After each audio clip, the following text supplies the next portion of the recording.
Have you tried something new yet this year? Well, at the end of last year, I tried a little something new with a few friends, and I wanted to share that with you today. Hopefully, this helps encourage you into stepping out of your comfort zone because it was really a step out of my comfort zone. But hopefully, this gives you some inspiration and some helpful tips if you are interested in doing something new, specifically, starting a new endeavor or a business. Hopefully, there's some tips that some little nuggets that you can glean from this information.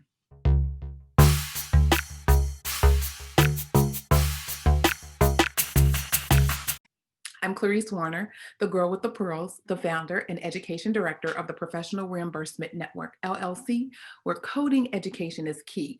And on this channel, I provide you with information, tips, and strategies on how to become a certified marketable medical coder. Now, we're taking a small break. I'll be back next week, I believe, with some tips and tricks for medical coding and health information management professionals as I am completing my updates to our 2021 online medical coding course, as well as our new and improved and updated E&M leveling checklist. I will have two. I will have one for that has been updated for inpatient hospital services, inpatient observation services, and all the services that maintain the current or maintain the previous E&M guidelines. And then we will have a new checklist for the services in office or other outpatient services. So be on the lookout for that.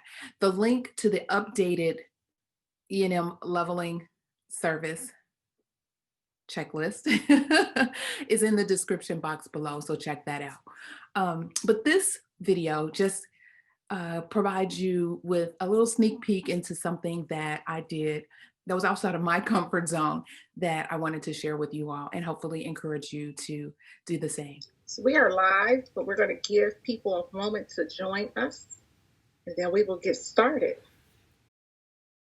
Okay, so we're going to get started because I know your time is precious, and we have 4 very busy individuals who are running businesses and everything else in this piece. So I just want to make sure that I'm respectful of your time and those who are joining us.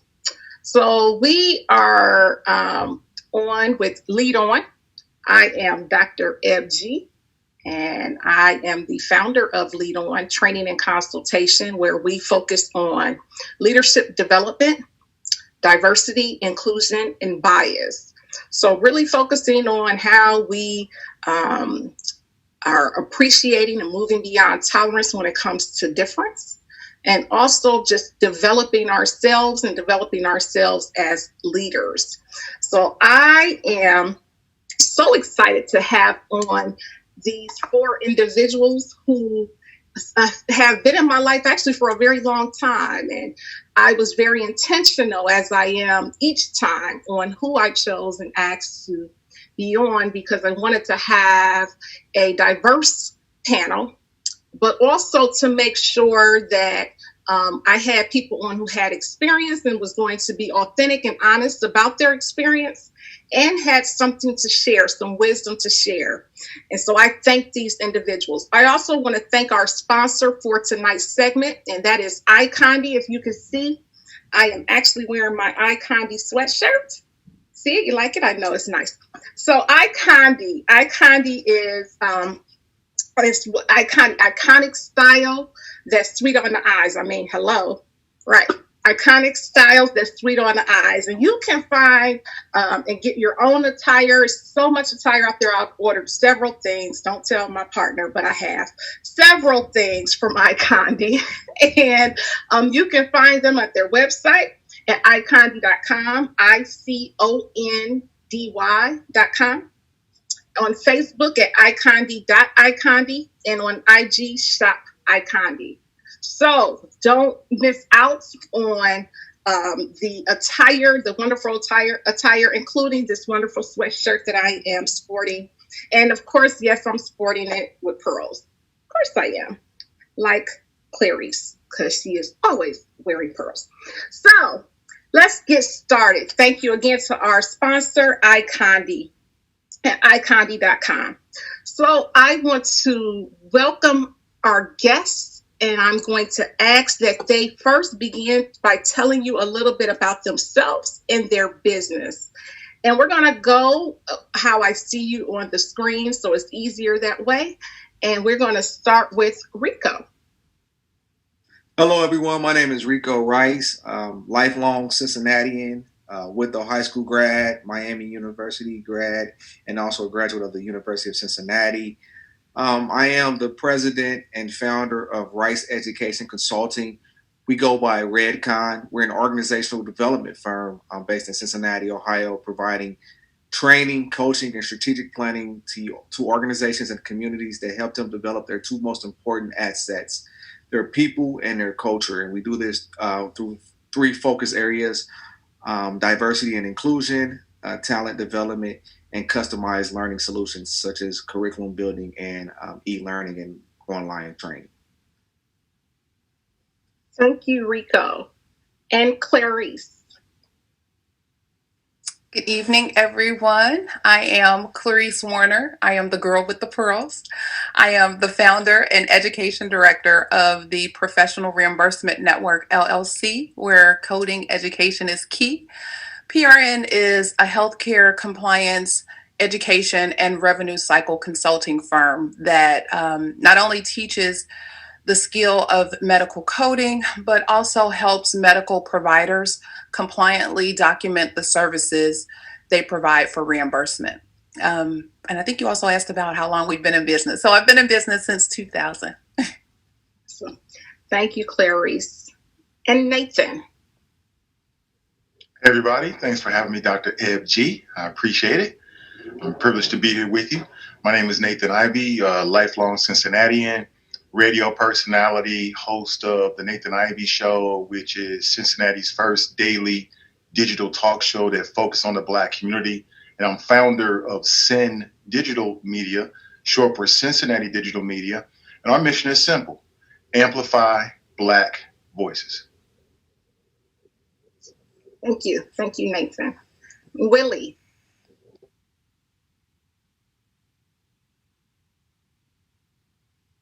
Willie, we can't hear you.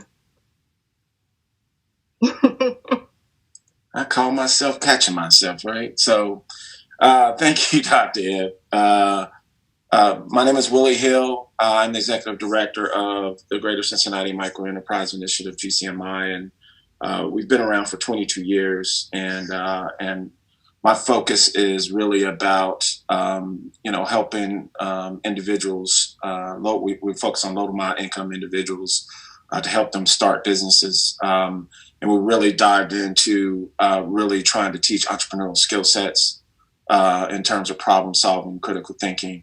And we also are a community lender. We are one of 40 something minority led CDFIs in the country. And so we do micro lending as well. So thank you all. So as you can see, we have a wealth of knowledge and experience and years of service from entrepreneurs and someone who helps entrepreneurs as they build their business, including funding. And so I thought it was very important to have these individuals on as we talk about really the audacity to own, because I do think it takes something within you to say, I am now ready to own. And we are talking today to those who may be interested in ownership and entrepreneurship, and those who are currently entrepreneurs and you are looking to develop yourself, because even though we're in it, and I don't care what profession you're in, we should always be looking to develop ourselves professionally and gain more knowledge. And that's the purpose of today's segment with Lead On. So we are going to dive right in. I have some questions to ask our panelists. And if at any point the audience has any questions they would like to ask, please put it in the chat and I will work to answer the panelists those questions. I don't have them for a long time. As I indicated earlier, they are pretty busy individuals, but I'm glad that they were able to sit down with us for a moment.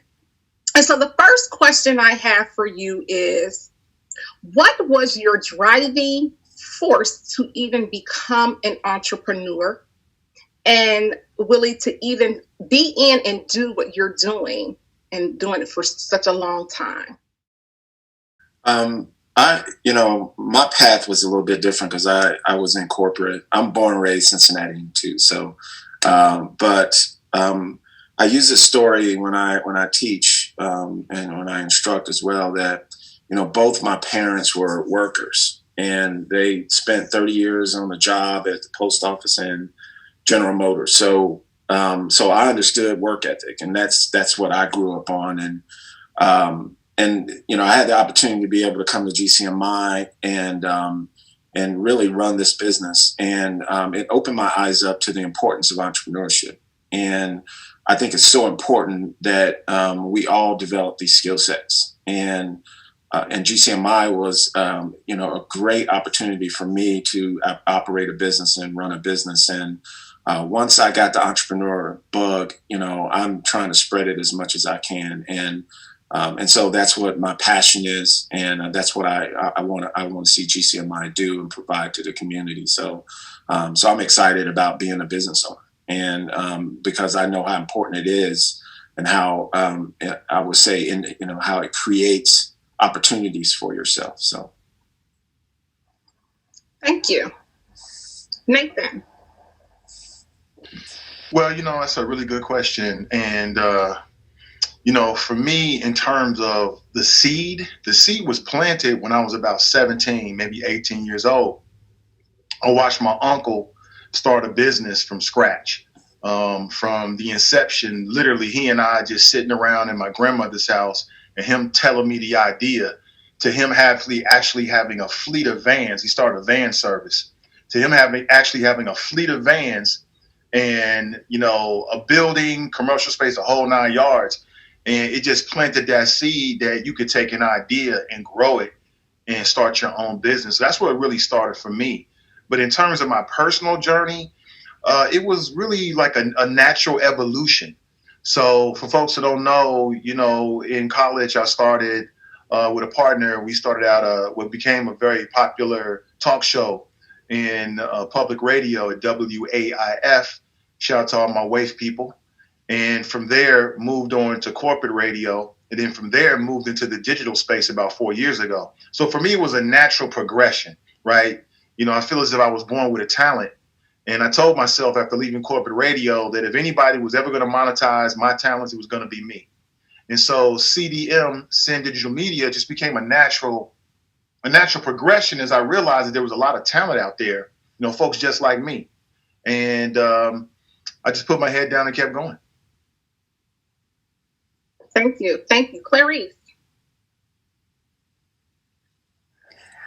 I think I have kind of a blend of both of those experiences. I have family all over the United States who I've watched grow businesses. I have family members that probably have never, ever, ever worked in in a job. They've always been their own boss. And so watching them and their experiences kind of always stayed with me, even as a child, watching them, going to different stores. They've been restaurant owners, transportation owners, healthcare workers and owners, all kinds of businesses. And so watching that, I was like, yeah, one day. And then I got into dibble and dabbled in the real estate space some years ago.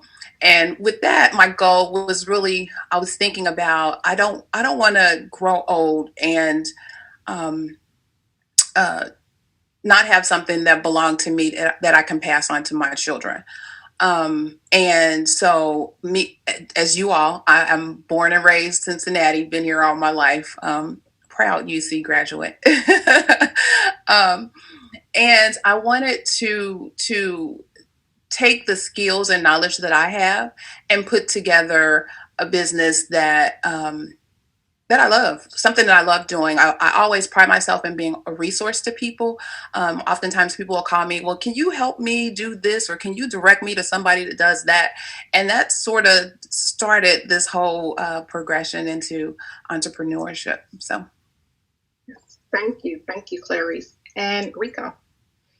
Yeah, so to the people that know me best, like my mom, my sisters, and those who knew me when I was little, I always got the tag as being lazy.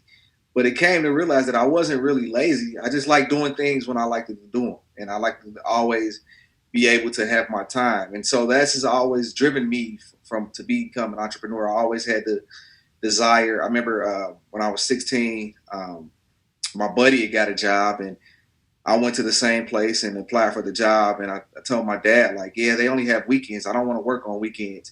I like to watch baseball. And he said, those people that are playing baseball, they're making $1 million. I said, I know, but I like to watch them make their $1 million, right? And so I've always had that idea of wanting to do things when I want to do it. And then I also always had that hustler spirit. So to me, it's always been in me. But from an event standpoint that really got me on a path, I was a school counselor before I started my company.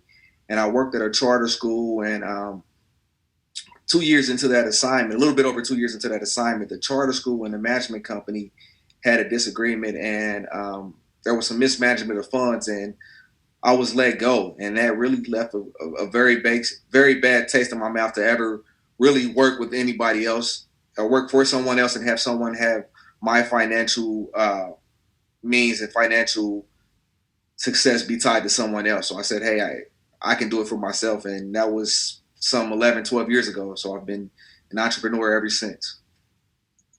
Thank you all for sharing that. I think that it's important for people to hear your why and how it started, and and when it gets tough, to remember that why. Why did we get started? Why did we choose this? Because I know that it's not it's not easy. And as a business owner with Lead On, I know that for sure.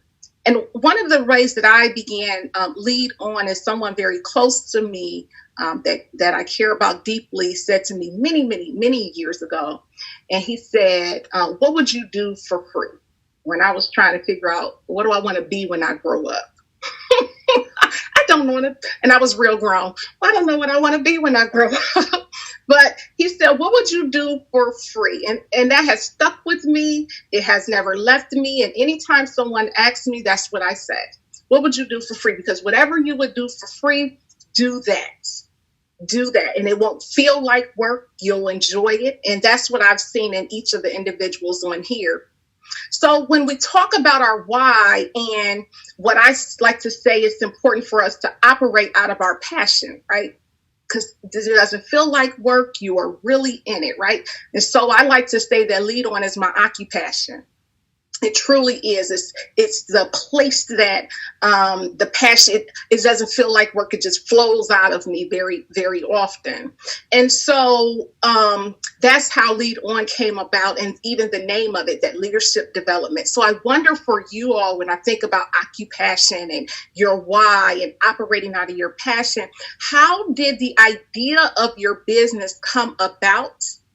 And who were some of the key people on your team? Because one of the key people on my team was the person that asked me, what would I do for free? So who would like to answer?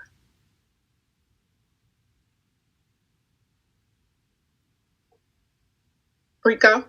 Yeah, I guess I'll answer. From how did it start? Like I said, it started basically with being let go from my full-time job and really taking those skills and really trying to monetize those skills, as Nathan mentioned earlier, right? So that's kind of how it started for me. When you think about, as an entrepreneur, the people that you need on your team, I talk about the Power Five, right?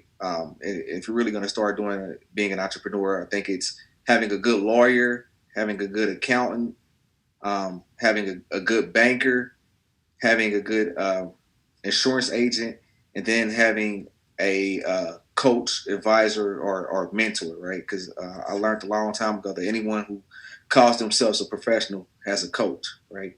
So when I think about me and my business, those are the Power Five that I think any entrepreneur should have in their corner, starting off with, and then just monetizing my skills. Yeah. Yeah, thank you, Rico, for sharing that Power Five, because I don't know that when you have the idea and you jump in, I'm not sure that we think about all of those things. So thank you for anyone who's thinking about jumping in and starting. I think that that's important to think about as well. Willie.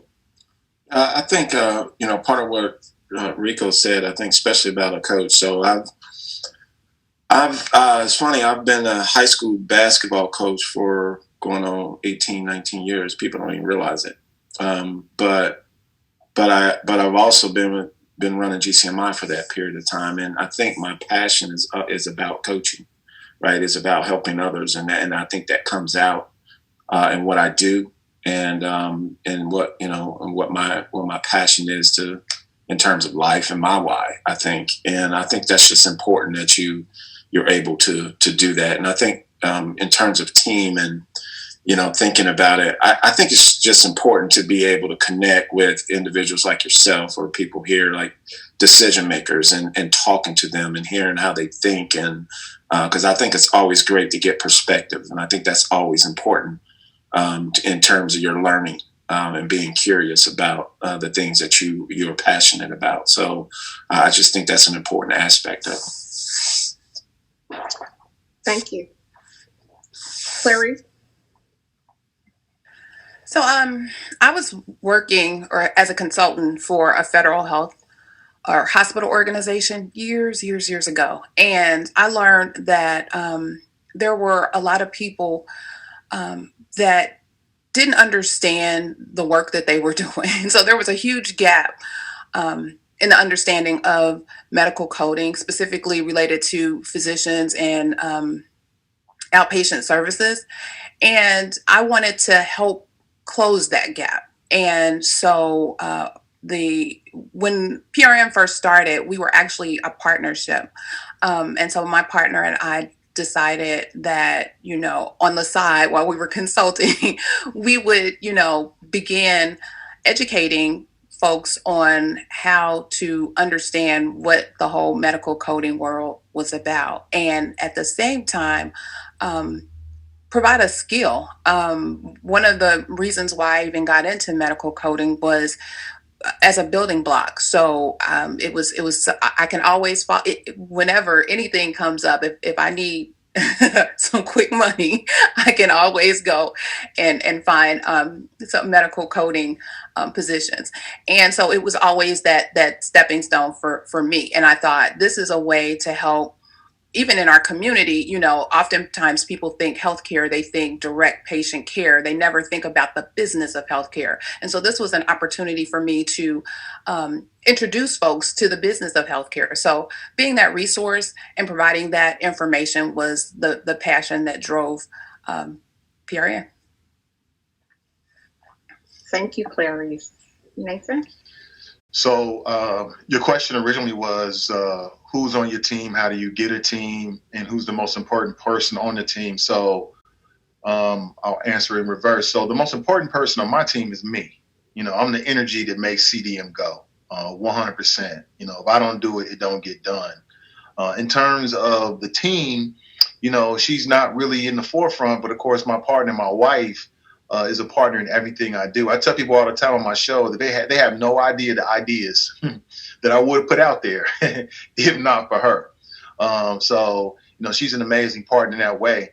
In terms of CDM outside of the household, I've had some very strong partners that I thought, it's funny. I would say that team is key. I've learned the hard way in some ways. The team means everything. Who you surround yourself with, I would say guard that with your life and be very, very selective. I'm super selective in terms of folks who I would team up with. At the same time, I know what my limitations are. I know very well what I'm good at, without a doubt. But I also know what I'm not good at. So in terms of looking for people that would join CDM as a team, it would be people, and there's always going to be some crossover there, right? But it'll be people that have skills and experiences that I don't have. On a certain level. So I've just learned that in terms of being a partner with me and teaming up, that, I'm very, very selective in who I would partner up with. At the same time, I'm open to partnerships, with the right folks. Because like I said, I've learned the hard way. that you can think that you have a team member, at least on paper, they got all the resume, and it may not necessarily work out. And sometimes, because of that closeness of association, they can push you down or pull you down or stunt your growth a little bit. And when you're an entrepreneur trying to build anything, that could be a death blow. So what do you think? Was that helpful? Hopefully you got some of the nuggets and the gems that were provided in the video. And I just wanted to sign off. I'm Clarice Warner, the girl with the pearls, the founder and education director of the Professional Reimbursement Network, LLC, where coding education is key, providing you with information, tips, and strategies on how to become a certified marketable medical coder.